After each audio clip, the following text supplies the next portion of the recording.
Hello, everybody, and welcome to another episode of Essence Podcast Into the Woods, where I interview traditional and folkloric witches and many other interesting folk in this fall season. And today, I would like to welcome a very special guest, somebody whose work I've enjoyed for a while and who actually just came out with a new book or co-authored a new book. I have Vini Higginbotham. Hello, Vini. Hey, how's it going? It is going amazing. For those of you who don't know Yay. who Vinny is, and you should, so Vinny is the author of How Witchcraft Saved My Life and co-author of Thrifty Witchery. Mostly self-taught, Vinny is not initiated in any traditional form of witchcraft practice. He follows his gut in all things magic, but spends plenty of time researching to be sure his intuition is informed by wisdom before setting his intentions. It is Vinny's goal to empower others the way he wishes he had been empowered in his early years, and we'll get into that. He has a dedicated practice with the goddess Hecate and lives in the southeast with his husband, youngest son, and dogs. Or should I say sons? No, you only live with your youngest son, don't you? Well, no, actually, my oldest son just moved back home, so See, it's it already is a out of date. full house. Yeah, it's already out. That's how it goes. Life It's- changes. We move at the speed of life. I hate bios because of that. I'm like, Really? I I do. think you I said hate that in them. your last interview too, actually. I think that you had that conversation in the last one that was posted because I was listening to it. And because I like try to keep up, and make sure that I know what I'm getting myself into. So I listen to the Who is this person? podcasters who invite me. Um, why does this person want to talk to me? I'm not interesting. Um, yeah, so like I think that's interesting that you had brought that up, and then you just asked me, "Is my bio up to date?" I'm like, "Yeah," and then you read that last line. It's Right? not. I live with both my sons live at home now. I have two sons and a husband and a lot of dogs, and we live in South Carolina. I wish that I could just say that on my bio, but they're all like, let's make your bio nifty. And I'm like, yeah, like, okay, here's all. I don't know. It's Anyway, part of that is that false humility thing. I mean, I've met and don't get me wrong, there are a lot of authors who do not have humility, but we're not going to talk about them right now. But I mean, first time, second time, third time authors tend to be very kind of humble people. Like, you want to know about me? Just read my fucking book, right? it has everything in it. Hmm. It's weird being an author because, like, while you're not like a Kardashian, you're still like in the public in some way, especially if you like. I love to read fiction, and one of my favorite authors is Chuck Palahniuk. I just adore this man. I think that he writes amazing stuff, and one of his book, Invisible Monsters, is my number one favorite book of all time. I reread it like three times a year because I just love it, and I love like the tone of it and the it's just got a good pace and everything. And when I think about writing like that. Anyway, so I listen to books as opposed to reading them more I often do than too. not I do too. because I'm busy. Which is why all books should be audio at this point in our lives. Before it didn't make sense, like when it was all cassette tapes and everything, but now Well, with all the books way were that originally because that's how, like, in yeah, storytelling, right? right. Okay, so Yeah. there you go. That's what we need to get back to then. I think that we should just stop killing trees and printing books and just make them all audio so you can just listen to it like a fucking Taylor Swift album. Can I say fuck in your You can. podcast? Oh yeah, by all means. Yep. Yes. All right. Get ready for the fucks. They're all gonna fly. Anyway. So, Vinny, I have a question for you to start this out. Then Mhm. I'm not going to ask you. So, you wrote a book. Tell us about that. Your first book is How Witchcraft Saved Your Life. I want to know, how did that publishing that book change your life? Let's start with that. So that's the best question I've ever been asked on an interview because it like I finally realized I could do something that I wanted to do since I was 8. And my first book is the testament to the fact that if you can dream it, you can achieve it, right? Like, how corny am I? But it's true because, like, that's the thing. When I was 8 years old, I was like, I'm going to write books. And then that's all I ever said. And I have one relative who used to say all the time, I believe it. Like, you are going to write books. And yes. And I have other relatives who've like been supportive, but like I have this one relative who just never thought anything else would happen. And every time somebody was like, um, well, they all call me by my birth name, but we'll just still say Vinny. Every time one of them's been like, "Oh, Vinny's so weird," like she would always be like, "Yeah, but I mean, Stephen King's probably weird too, so let Mm. it be." like she just always like everything out of her always supported that, and so, Yeah. um, having like at least one person believe in you is really great, but then when you Huge. actually achieve it, when you actually like make the book happen, and everyone else who didn't is like kind of surprised that it happened because that's all you've Yes. ever said you were going to do, like that's the most amazing feeling in the world. Like whether like, and that book is actually out of print, so you have to like find different ways to be able to read it, but you can still buy it on Amazon. And like I probably don't get paid for that, but I don't care about that part. Like, I want you to read my stuff, right? Or I think you told me that you were able to find it unscribed. Like, Mhm. perfect. Do it. Get out there and read this book because, like, and if you liked it, it'd be cool if you like said something good about it. But like, whatever, just read it because I think that that was the point. It wasn't to like the point of course, was to tell the world how witchcraft saved my life, right? But the big point, the big picture of it was that I needed to have this like, what do they call that when it's like a breakthrough moment? Oh, like a We'll just call it a cathartic breakthrough moment. moment. Yeah. Yeah, it's like it was like this big like breakthrough moment that said, Yeah. okay, yes, this is you, and you've been saying this your entire life, and here you go. And I think that will forever change me because everybody I meet, I'm like, oh yeah, I write books. Like, I couldn't say that before. You know what I This mean? is the I couldn't thing. be like, Oh no, I'm I know traditionally exactly what you published. mean. Like, so even I'm not a millionaire. I really thought, listen, I feel like all authors are like, oh, I'm going to write this book and I'm not going to have to work ever again or anything.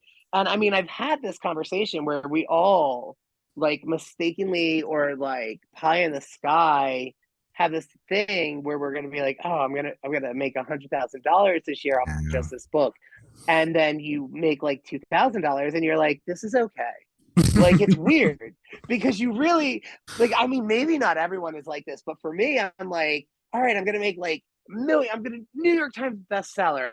It's all gonna happen for me right now. Oprah's And then gonna I call us. didn't Yeah. do right, like Reese Witherspoon is gonna make a movie, like everything, right? And then it didn't. That's not what happened at all, not even kind of. And I there's not even an audiobook, and like Oh, it's it's so funny because you think all of these things, you're like, oh, I'm gonna see if they'll let me read from my audiobook. There's not an audiobook. And then like all this stuff. And even after all of that, I can look at it and go, fuck yeah, yeah. I did It's it. yeah. And so like it changed my view on what publishing is Mm. and how the world works. But it also like gave me the empowerment that I've always sought because that is my self-worth. Being able to write is my self-worth. If I had brain damage and could never write again, I would lose everything. You know what I Mm. mean? I could be Hmm. blind, I could be deaf, I could be mute, right? And I could still find a way to communicate, but not like it has to be writing for me. Always. That's my Love that. self-worth. I really love that. I really Yeah. feel that on a deep level, what you were just saying about that piece around, just getting it out there and that accomplishment piece, right? Hmm. Yeah, that empowerment piece. Yeah. Yeah. I'm curious then, It's the because I best mean, thing. well, and so I'm curious with that because I mean, for those who didn't get a chance to read it, and if it is still available on Amazon, even through Kindle form or something like that, go and buy a copy because it's a very intimate book. You deal with trauma, you deal with overcoming trauma through witchcraft, you deal with how witchcraft really helped you. I'm curious Hmm. then, um, like we were talking beforehand about exercise and putting exercise in the book. I think it's very difficult to go through an experience yourself and go through a healing process yourself and then translate that to other people's processes. What was it like for you to help to facilitate somebody else's process through all those exercises? What happened with that for you? So I thought it was really interesting to actually like be presented with needing to do that to begin with, because I was like, well, Mhm. how am I supposed to do that? But then it all just kind of clicked, because it was literally not me telling somebody how to do Yeah. something, but rather telling people what I have used, the things that like Right. worked for me to get to where I'm at, to like the things in witchcraft that I have done and actively do in order to move myself forward. Here are books to look into. Here are ideas to consider. Here are, you know, little practices to take into account and go out and do, so that you can kind of like draw that into your life. And it was all ready in practice, so I just had to look at my life and go, oh, what am I doing to like accomplish this? Like, how does what I do now help me deal with what happened when I was like 5? You know what I mean? Mhm. And it's everything, right? Because like who I am now as a 42-year-old man is affected by anything that happened to me when I was like 5, 10, Totally. Mhm. like whatever, 40, right? So like I am always accessing something to deal with some part of that, whether it's like dealing with my anxiety because I have like traumas from childhood that like make innocuous seeming things ruin my day. And I've had to like process all of that. And so in a way it's like the magic I do is just self-care to like protect me from those things, or to send those things away, or to help me not be affected by them, right? Makes And sense. so going out and then putting the practices into the book, I didn't think that I could, because I was like, well, who am I? I'm not an authority. But it turns out I kind of am. Like, I had no idea, but like I did a pretty good job at it, you know, like considering considering the fact that like how witchcraft saved my life is very dialed down um stuff that has happened in my life, you know, like it doesn't even cover Mm. like 10% of my life, right? But it does talk about these traumas, and it does talk about these experiences and how I now use magic to deal with them. But like, oh my God, if I took the time to write it all out for everything, it would be several different books. Mm. And I don't think that that would work out either. Like I people would be know. tired of it at some point. They'd be like, all right, man, stop. I really feel you on that. I'm at that stage now. Like my book's coming out. By the time this interview gets out there, it'll be like later September or October. But we're recording a couple of weeks before my book comes out. I'm noticing that like I'm parroting a lot of what I wrote in mine, and like for all the podcast interviews I've done, it like if everybody was to listen to all of those, it would be like, oh, you know, his life is this one little tiny slice, and it's like, Hmm. well, no, that's part of the story, but like I'm so much more than that, right? And it's a weird kind of mind fuck thing when you hyper focus on those pieces, right? Yeah, I think that what has really helped me, I feel like there's probably several interviews over the last, what, like 2 years since the first book came out, that there are things that overlap that I have repeated. But what I think that I did with How Witchcraft Saved My Life is I took the time to look at my life and how my witchcraft relates to everything. Mm, And so I find that when I'm coming into an interview, I can often be fresh because it's my whole life yes. that applies. And it doesn't have to be like some specific snippet that was in the book, because it might have happened since the book came out. But like what happened has affected how my witchcraft is performed now. And the other thing about that is that the witchcraft isn't the only thing about me. Totally. So I find that I can relate witchcraft to things like, I don't know, power tools in some interviews, and I can relate it to things like gardening in other interviews. And it's just that, like, if you really look at, this is why I call myself a non-traditional witch, because I really look at the path that my life is in, right? And everything about it. And then I go, okay, but how do I use any of this to access something else? Like, can I be angry at somebody else by using anger that's built up from another thing and use that in some kind of like baleful magic? Or could I take and feel this overwhelming desire to always protect my sons and my husband and use that to protect like this random vehicle or the steps to my house or whatever, you know what I mean? And it's all about like looking at everything that you have and accessing it. I think that Totally. that's what magic is to me anyway. And that's why I think it's non-traditional, because I don't look at these very specific places to tap in, like, forgive me, an ancestor No, or no, no, no, like please a go. goddess always, Yeah. right? Right. But I mean, like, that's the thing, is like it can be those things, and it absolutely is in so many ways, but it's not always my goddess that I'm speaking to or trying to tap Mhm. into, and it's not always my ancestors, and it's not always like,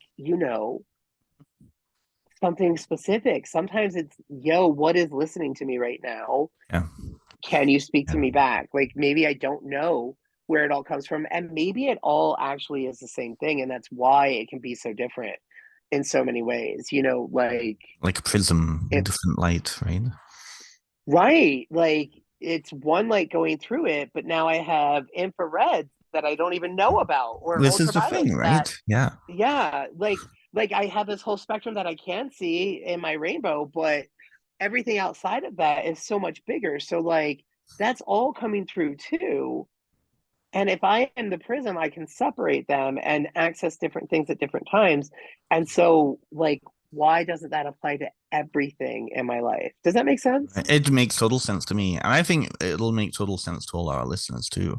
That's a good Thanks. segue. Let's get all the book questions done first. But that's a good Sorry. segue to Yeah. your newest one. So Thrifty Witchery, Magic for the Penny Pinching Practitioner. Now, I have so many questions about this, but on the outset, and I'm seeing Yeah. a pendulum swinging a lot of because of the economy, because of maybe people's focus. Like people are tired of having to buy really expensive things that just take up dust, right?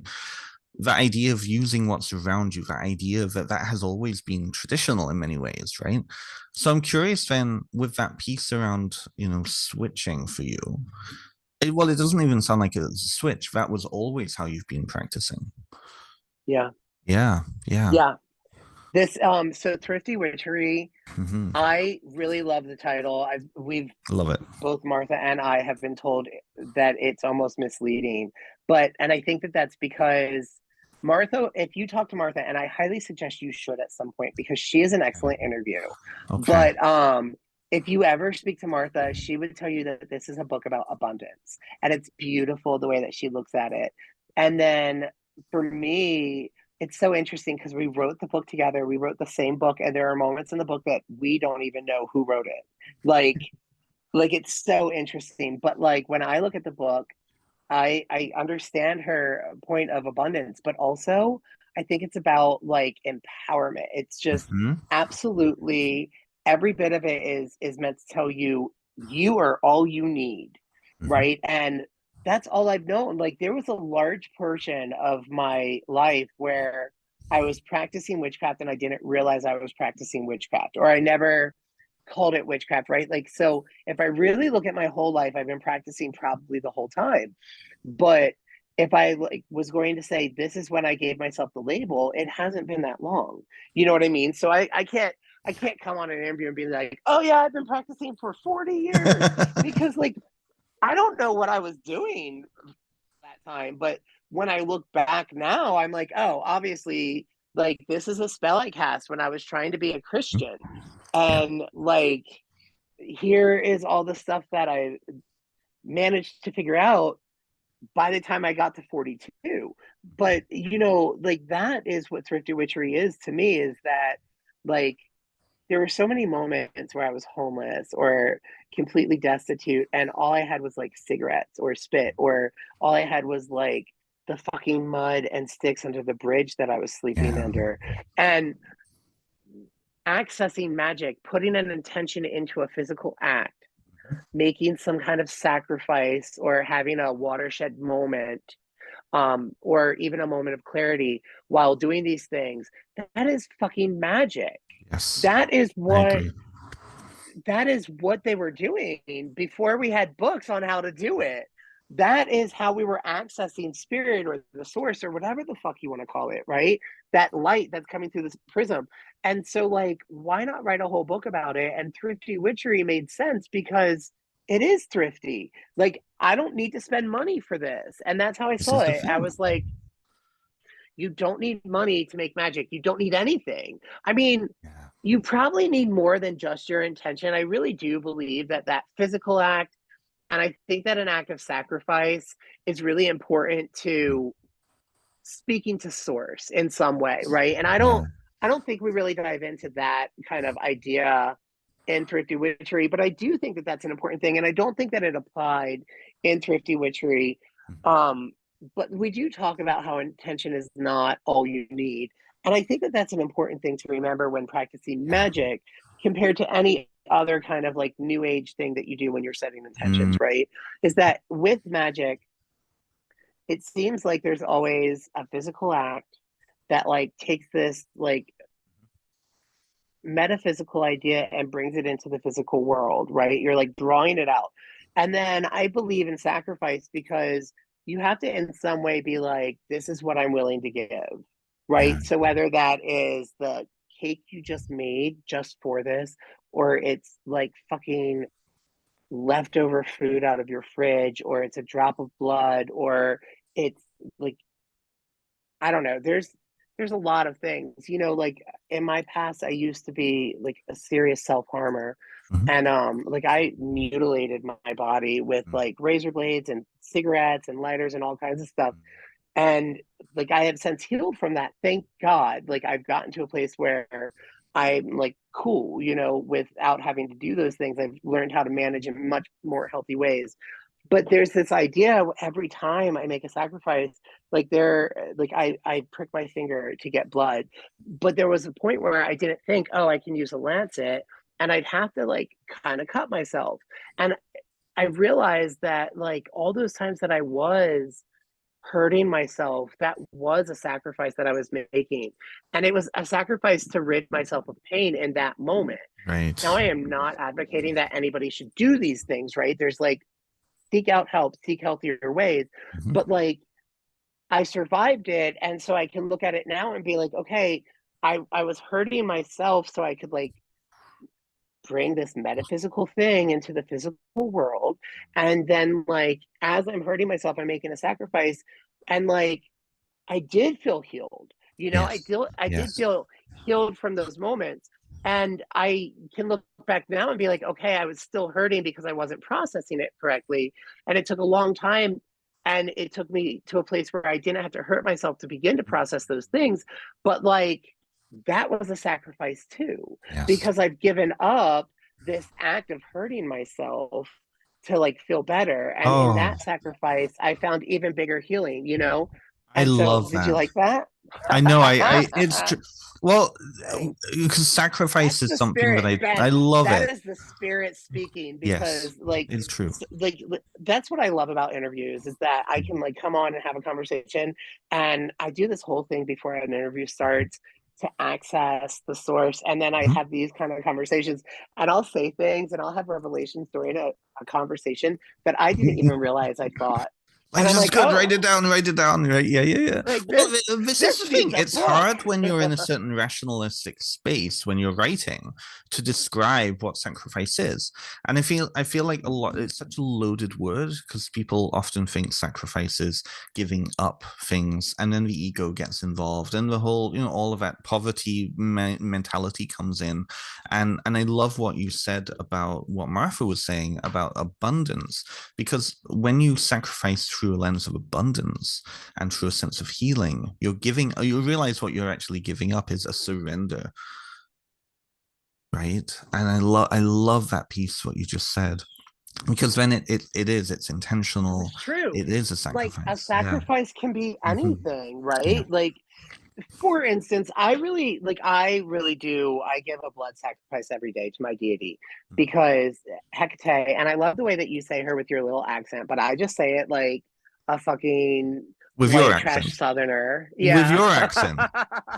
With my accent, which I call white trash southerner. Um, but like I just feel like when I'm giving my blood sacrifice, she has this like epithet of being the eater of filth.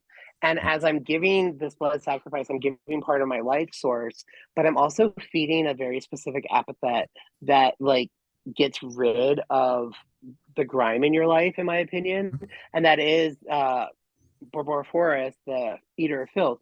And when I'm giving my blood, I'm also giving a part of my filth because I have a bloodborne disease.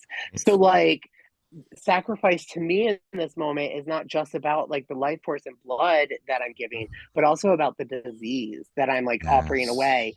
And Yes. it's all a sacrifice in order to maintain health and abundance and you know, guidance and all of these things that if I let the negative things get in my way, if I let the filth get in my way, I'm not going to see them.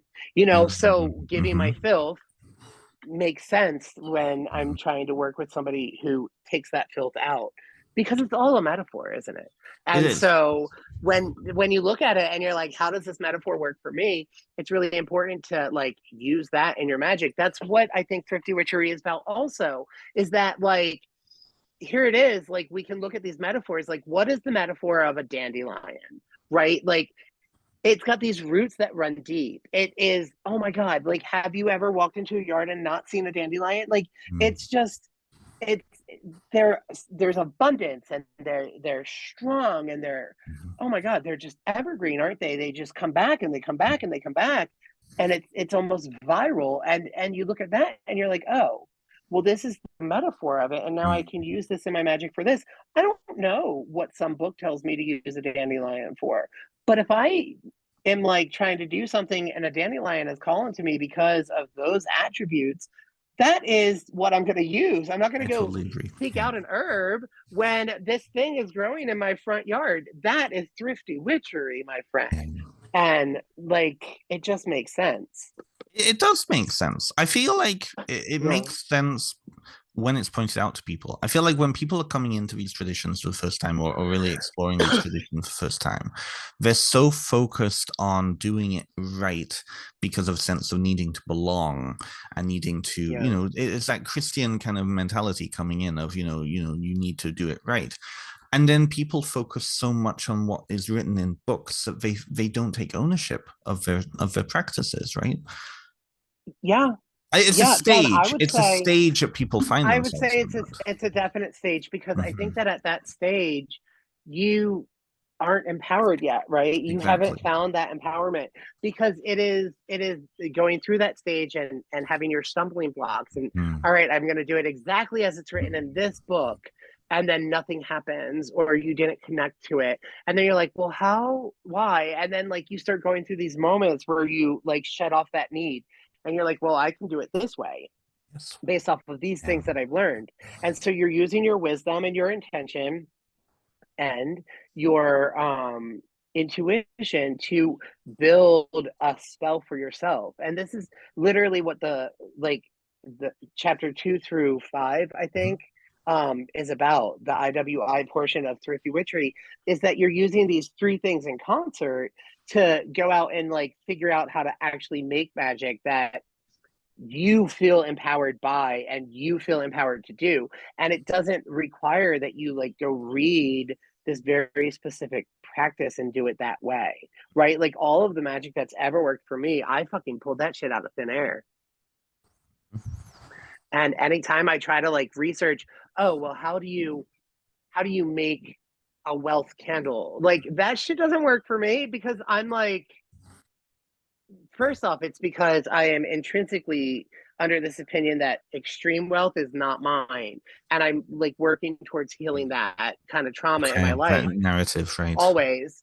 But like, I mean, there's this like thing in my head that tells me, no, this is not something that I get. So like first I have to deal with that. So any following of a wealth candle or anything is not going to get me anywhere. But beyond that, what I'm also looking at is if I'm following somebody else's idea of wealth, then how can I ensure that that aligns with my own? So That's the if I'm thing. doing some kind of other person's spell, then it's not in line with my true It's intention because my true intention is going to be different. So maybe I need a poppy seed here, or maybe I need like a dandelion or whatever, instead of these herbs that all these people say correlate with this thing. And don't get me wrong, I Mhm. think that there is a lot of power to the culture and whatnot of somebody being like a niece star, empowers your altar or whatever. Great. Like I have anise stars all over my altar because of that. And I buy into it because it's this like statement that's made, right? And if I choose to believe the thing that everyone else is saying, You're that just makes plugging it into more that current, affirming. absolutely. Yeah. Right. But then there's this whole other thing. Hi, hold on one second. Sorry, I had to say hello to my husband. I don't It's care that we're okay. Hello, recording. husband. Um, so so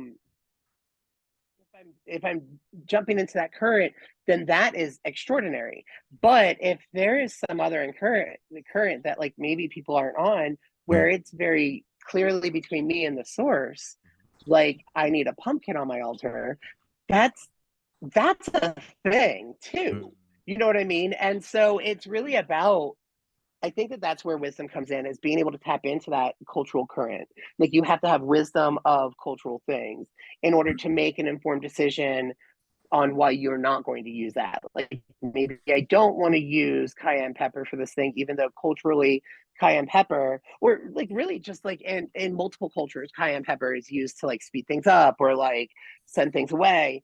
And so like understanding that and then being like, right, but like cayenne pepper when it's on my tongue burns it. So I'm gonna shut somebody up like this. You know what I mean? Like it's really all about like understanding the both sides of that spectrum if you're going Makes to sense. go Yeah. into magic that you are empowered to make, because again you can't really access those magics without the wisdom. So to get to your point about it being a phase, having to follow all of the, Right. I was this just took going me to a ask really you. long time to get to this point, but like in terms of it being in line with going through that phase, I think you have to in order to gain that wisdom. Does I that was make just going sense? to ask you. Yeah. I was just going to ask you because that's the I thing. am When people, long winded today, Ben. and it's all good. No, no, no. It's all good.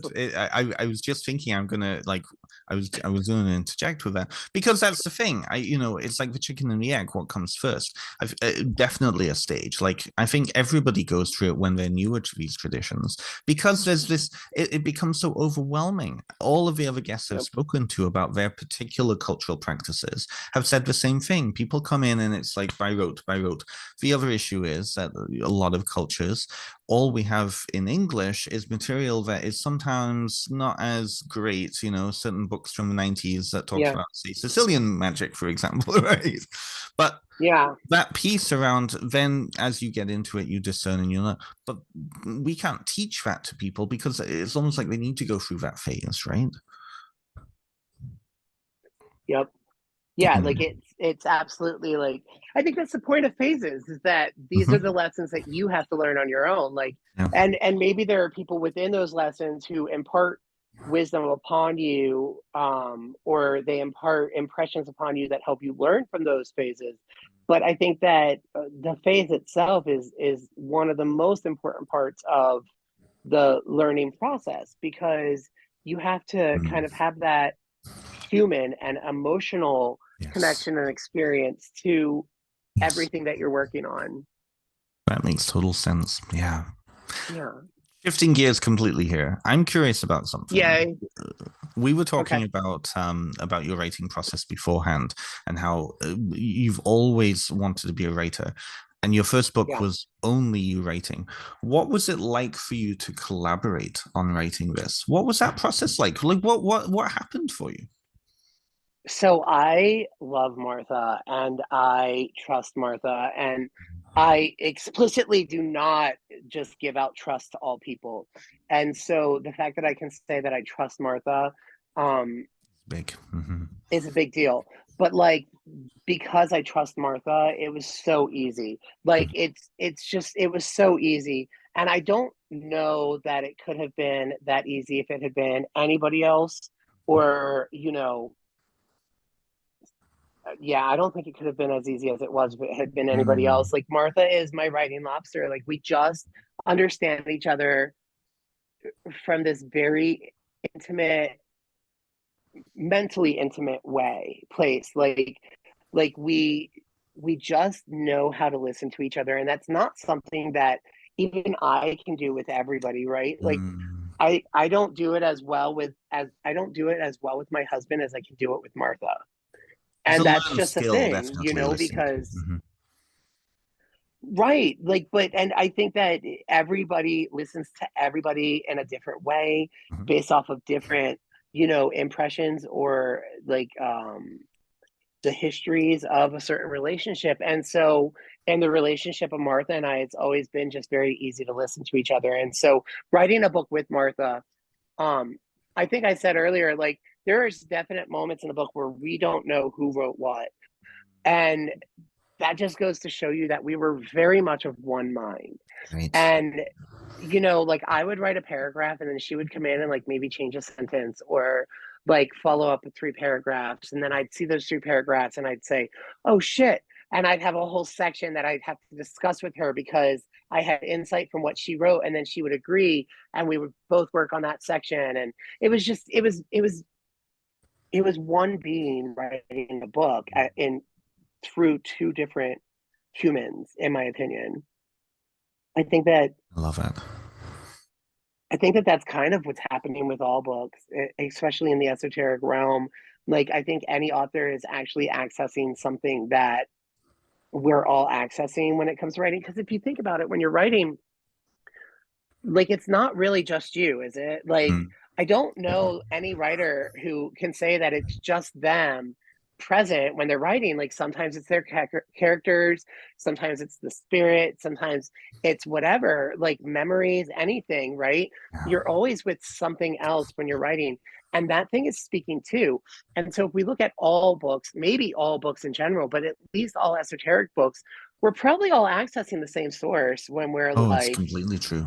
tapping in. Yeah. And like, even though it's the prism again, like, just certain, like, some of us only show infrared and some of us only show the rainbow and some of us only show whatever's after ultraviolet, like, it's just a See, thing. it's so funny you mention that because when I was like mine, I started writing mine 2.5 years ago. Like I mean, people don't realize what a long process this is sometimes.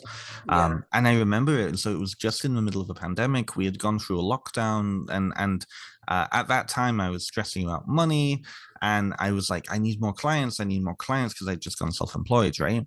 There was a moment where I suddenly realized, it dawned on me that the book wanted to be birthed, the book wanted to be written. So it was like clearing my schedule. And that was scary. Hmm. Because again, it was that idea of like that ego and that like surrender to what this thing wanted in its life, right? But there was something else there. I totally agree. Yeah, it's a weird sensation when you're writing it though. It's like giving birth. Yeah, I think that, like, I mean, we incubate this baby and then we put it out into the world. And while the pains are not physical, there are several labor pains to writing a book. I mean, and sometimes those labor pains are a lot more like Braxton Hicks because they're happening throughout yeah. the process. It's not just at the end, right? Like, what are you sacrificing in terms of time to write a book? What are you sacrificing in terms of your own mental health to write a book? Like, hygiene, even, right? Like, I mean, not that I'm a dirty person, but there were days where I didn't do anything just so I could sit at a computer and write Same and here. smoke cigarettes while I did it. Like, I mean, I probably looked like a woolly booger just covered in facial hair that was unruly and I needed a haircut. And like, that's the thing. I mean, I wrote my first book on my phone in my car on lunch break and after going to the gym most of the time. I think until I got to my final draft, it was all in my phone in a Google Doc. And then I had to move it to Word in order to like format it and everything. But like, the whole first book was written from a handheld device. And I sacrificed so much time because it was any free time. You know what I mean? It was any I do moment know that what you was mean. free to be doing anything else. So instead of like going to social media or listening to music, I was writing because I can't listen to music while I write. I think that it's amazing that some people can. I find it to be a distraction. Like, even if it's not lyrical, even if it's just like Like sound, instrumental. Yeah. it's a distraction. Yeah. For me. And so like I love music. I love to just like in free time sit there and just listen to music. And so I had to give up all of that in order to give birth to these children, right? And now I sacrifice sleep because I wake up at 3 a.m. so I can write until I have to get my son ready for school because I need that free time during the day on my lunch break or like after the gym or whatever to actually like be a human too, because it's about Absolutely. boundaries. On the first book, I didn't have as many boundaries as I had on the second book either. On the second book, I literally took like 2 months off between revision and between the first and the second edition, or not edition, but version of the of Thrifty Witchery. And I stayed in contact with Martha, and I was like, I haven't written. I will get to it, but I haven't. And right now, I'm doing that on another book. Like I literally am just like, okay, I know that this has to be done, but I'm not touching it. And I need to think on other things for a minute because I have to have my boundaries. Like I have to, It's so important.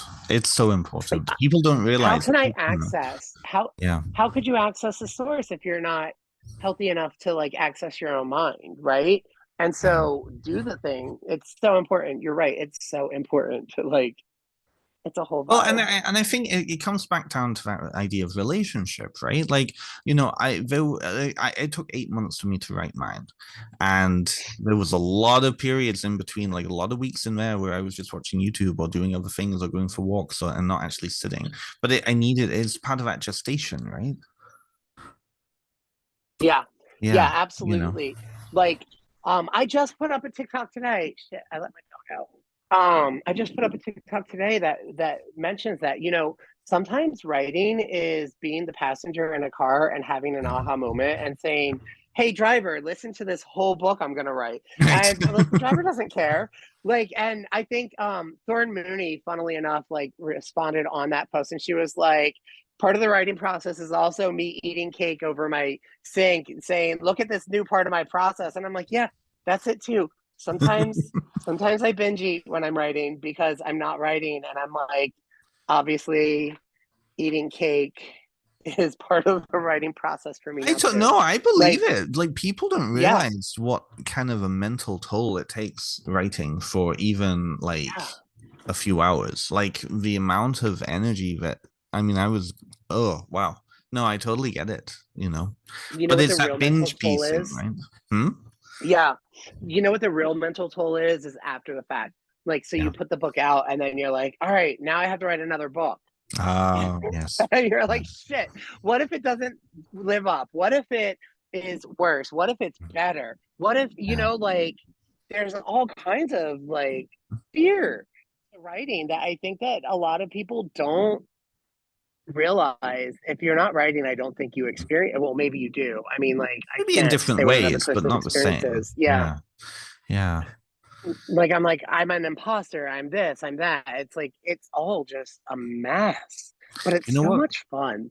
It, It's it so is so worth much it. fun, and the imposter syndrome is ridiculous, and then it's weird throughout the process what kind of weird, bizarre emotions come up. Something I'm curious about for you, then, because this is across the board. Most of our colleagues have spoken about this at some point, but when we're actually devoting so much time to writing about witchcraft or paganism or spirituality or whatever it is, that's time that we're not actually doing our stuff. We're not actually engaging with our practice. How was it for you to engage with your practice and balance or unbalance between writing these two works and your other works, and then your practice? What did you do to maintain a balance for yourself? So I find that my practice is stronger when I'm writing, Ah, because okay. I'm actively participating in the things that I'm writing about. So like, just like I had to look at my life and say, okay, what practices am I doing to help heal from Mm. these traumas? I then start like thinking about it and I'm like, oh, but this would work too. And I have to like try that out. I can't write about it Right. and like Yeah. not know if it's efficient, right? Or I have to test the efficacy of everything that I'm going to say because Yes. how can I say it if I haven't? Hold on one second. Well, okay, bye. Sorry, my husband was like, "We're going to the store," and I Okay. wanted Bye, to get husband. distracted. um. Anyway, so like not testing the efficacy of what I'm writing, then I'm not ensuring that I'm giving quality, right? So it's actually the times in between writing where my practice kind of has its biggest hiccups. And that's because Oh, I'm not participating as actively because I've just spent all of this all that spiritual, time. emotional, like Yeah. magical energy in writing, like all, not even just the process of writing, right? Because that takes a lot of that too, because I'm putting a Mm, lot of magic in my writing. Like I have a whole spell that is constant as I'm writing. And so I have all of that I'm putting out, but then I'm also putting out all of this other energy and stuff, like to try and like perfect these ideas and get them right and like know that what I'm giving you is quality. And mhm. so I then hit a moment in between writing or when I'm like in between revisions and I'm taking time off where I'm literally just doing the bare minimum. I'm like, here's my offering today, done. Yep. Here's my offering for the month, done. It's true. And then like I'm just maintaining the bare minimum of my practice that aligns with the agreement that I made, right? Like maybe some people they don't have that same agreement and that's okay, but my agreement is very specific things. So that always has to be there, but anything else like calling something in on a new moon or getting rid of something during a waning moon, any of that stuff I'm not participating in Mm. because I'm like recharging. If anything, the thing that I'm doing, the only magic that I'm really doing is trying to build it all back up so I can give it out again on the next Okay. All right. So that section of makes the sense. book or the next thing that I write, you know? Yeah. No, that makes sense. So, but yeah, I mean, Hmm. that's just, I guess that just goes to show like everyone kind of has a different Totally. way of approaching it, don't they? Absolutely. Because Yeah. I imagine that some people do it all before they write the book. Like they reinvigorate and then they're like, oh, this is another book. And then they spend all that time putting that out. I mean, maybe maybe it's just all different. That's interesting It to would hear make though. sense. It would make it makes sense. I know, like, I know some of the other colleagues of ours. They've said that their practice has changed and shifted. I noticed my own practice has shifted definitely because as Oh I yeah. as you get into it and you start researching, you start looking at these things, you start testing things out. You realize that there's more depth to these pieces sometimes. I've Yeah. noticed also, like, I mean, with mine, like, my ancestors and I are not on speaking terms at the moment because we need to see each other, like, we need to see other people, it's one of those Yeah. situations. You get, but I do Yeah. notice other people where it's like, I can't think who said it, but they said that their relationship with their deity completely changed because the book was their offering to that deity. And when it's out there, suddenly everybody's looking at them as opposed to the deity that it's based upon. So it's like, Hmm. like who am I then in this relationship with that being, right? Right. Because are you taking away from that deity and then like they're upset about it? Mm-hmm.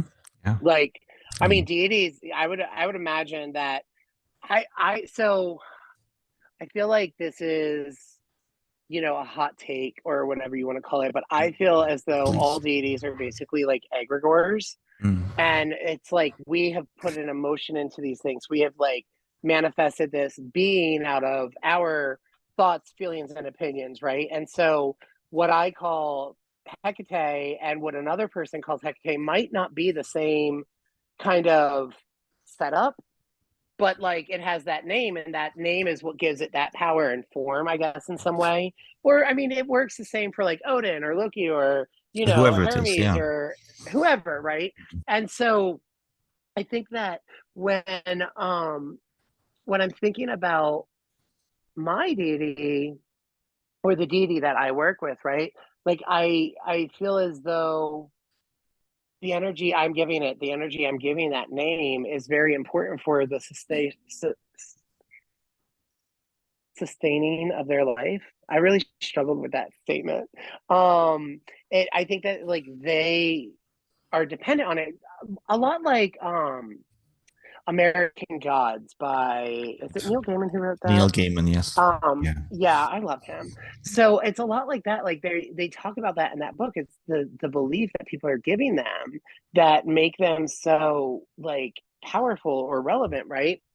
And that's an egregore in my opinion. And I think that um while like my hecate and another person's hecate are the same name and they could be different things, they are in essence the same thing, but in the bigger picture it's the prism light again, right? It's all the same thing. And like your deity and my deity are probably the exact same thing. It's just that the emotion and feelings that I put behind it are different. So maybe if a person feels that that has happened with their book, like their interactions have changed with their deity in a negative way, they should like, I think that that would take an examination of like self, really, because Absolutely. Absolutely. like if it is dependent upon myself with the deity also, like probably the deity is not actually mad, but my perception of my deity being mad at me is going to affect my relationship with my deity. Does that make That sense? insecurity coming up, right? Yeah. Absolutely. Yeah. Insecurity coming up. That imposter syndrome of, well, oh, I've written a book on this deity. Now I have to exemplify for other people's expectations of what I should be. Yep. Yeah, yeah. No, that Yeah. totally makes sense. Yeah. It's a That's hard a line. big burden to put on yourself. It's a big burden and a hard line to cross, right? Because I guess Mm-hmm. it's such an unnatural part. Because I mean, 2,000 years ago, 1,000 years ago, when these deities were worshipped originally, the structures Mm-hmm. around them, the cultural ideas of about them, and how and the relationships to their priests was Clear. so different. It wasn't like the Yeah. ancient priests 2,000 years ago putting out, published books through Llewellyn, right? Right. Well, I think that especially back then, like back during the days of um the oracles and whatnot, like things Hmm. were more clearly outlined too, weren't Totally. they? Yeah. Like, they understood why a deity had an epithet, and we can kind of guess at it. But I mean, at the end of the day, like, why are there epithets that seem to make one deity into another deity? And how many of these deities were actually really just the same deity with This is the people thing, right? using a different name because of their understanding?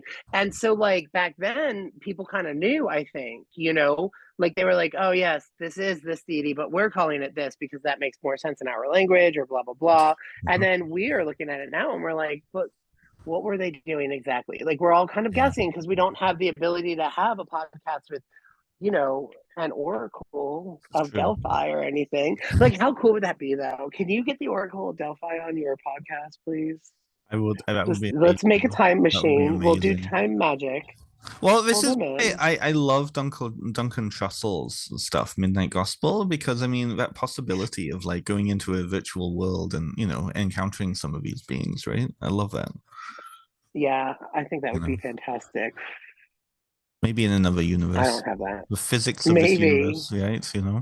maybe in the future when we figure out science more. Yes, we go back in time interview. Yeah. Yeah. Well, this has been delightful, Vinny. We're coming up to time. I've really enjoyed this. Last question I always ask: is there anything coming Okay. up? Anything that you want to plug before we head out for today? I am. When did you say this is going to air?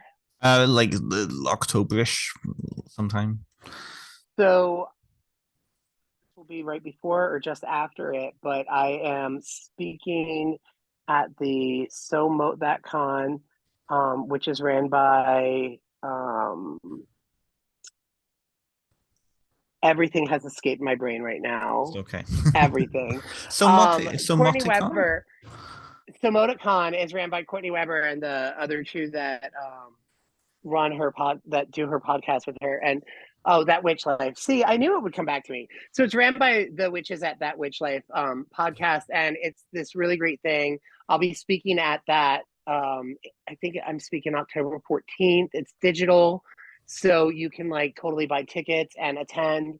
And I'm speaking with Martha on thrifty witchery, essentially, and the Oh, practice of the the process of it, really. And that's going to be the 14th of October. So I'll make if sure this this airs comes out before before. that, you'll get a ticket. If it aired after that, sorry, you missed out. That's all there is to say, isn't it? But yeah, I think that that's like the most important thing that I have coming up. And then I'm just working on a new book, so keep your eyes peeled. Awesome. And check out my socials because I'm expanding my niche. So I have more interesting things to say than just witchcraft if you're interested. But I'll still have witchcraft there too. That is a really important point. Like, so many people can get just caught up in this world and it suddenly becomes their whole world. And we need to have the whole life. We can't just have a witchcraft life, right? So I will make Yep. sure all of those socials are down below, and I will also put the link for Samote FatCon down there too. And Vinny, Awesome. otherwise, thank you so much for coming on.